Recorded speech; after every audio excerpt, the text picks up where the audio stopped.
Kung inyo nga pong matatandaan mga idol, sa kabila nga po ng hype ng mga fans noon kay Kai Sotto, bigo para naman nga siya na matupad agad ang kanyang pangarap na makapasok sa NBA sa ngayon. Kaya di na nga po niya naiwasan pa na makatanggap ng mga pambabatikos, gayong hindi rin naman nga daw nag-i-improve ang laro niya. Sinabayan pa ng pagtatamo ng injury na siyang dahilan bakit bigla na lamang nga pong tumahimik ang kanyang pangalan ng ilang buwan. Pero sa kabutihan ng hindi rin naman nagtagal, umingay muli ang pangalang Kai Sotto sa social media matapos magsunod-sunod ang kanyang ipinapakitang magandang performance sa B-League sa nakalipas na laro na sinabayan pa ng napakagandang laruan nito na ipinakita sa Gilas, Pilipinas. At ayon nga po sa ilang mga fans, nagsimula nga po na gumanda ang laro ni Kai Sotto mula nang maging head coach niya at hawakan siya ni Coach Tim Cone sa national team. Well, inamin na rin naman nga po ni Kai sa kanyang interview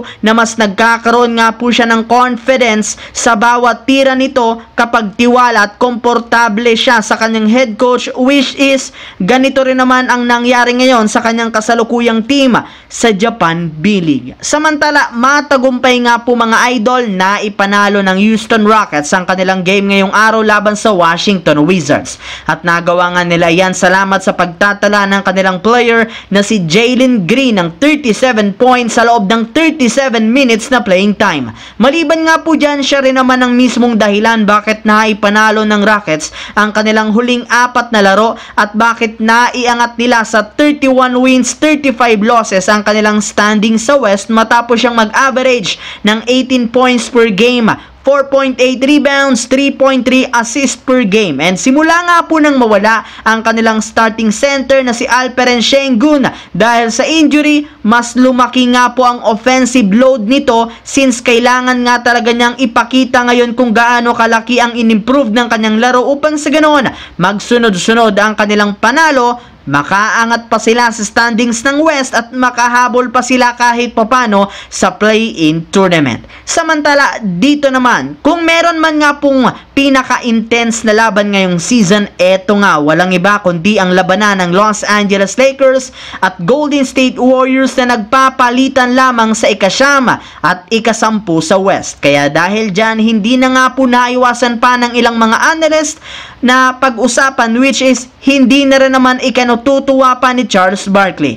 Ayon nga po sa naging pahayag nito, sawang-sawa na nga po siya na pag-usapan ngayon kung meron mang pag-asa ang Lakers at Warriors na magkampiyon, gayong hindi rin naman nga daw totoo ang play-in tournament. Sa katunayan, kailangan pa nga daw ng mga ito ng dalawang team na magpasalamat sa NBA Commissioner Adam Silver sa paggawa ng ganitong bagay dahil kung wala, hindi rin naman magkakaroon ng Lakers at maging ang Warriors ng pag-asa na pumasok sa playoffs. And speaking of Lakers, matapos lamang nga po silang matalo kontra sa Sacramento Kings, nagsisimula na namang magmakaawa sa kanila gamit ang social media ang kanilang dating sentro na si Dwight Howard since mas lumilinaw na nga po ngayon na kailangan nila ang tulong at presensya nito sa lineup. Bagamat man, naibalita noong nakarang araw na pumirma na ito ng kontrata sa kanyang bagong team sa Puerto Rico, handa pa rin naman nga ito na bumalik at maglaro sa Lakers. Sa katunayan, willing rin naman nga po ito na kumuha sa kanila ng 10-day contract basta't mabigyan lamang siya ng oportunidad na maipakita ang kanyang talento at maibubuga sa NBA sa ngayon. So yun lamang mga idol, once again, this is your J-Zone TV. Huwag kalimutang mag-like at syempre mag-subscribe na rin, pindutin ang notification bell sa akin channel para lagi kayo maging updated sa mga videos na pinapalabas ko. Isang malaking shoutout sa lahat mga idol, maraming salamat po.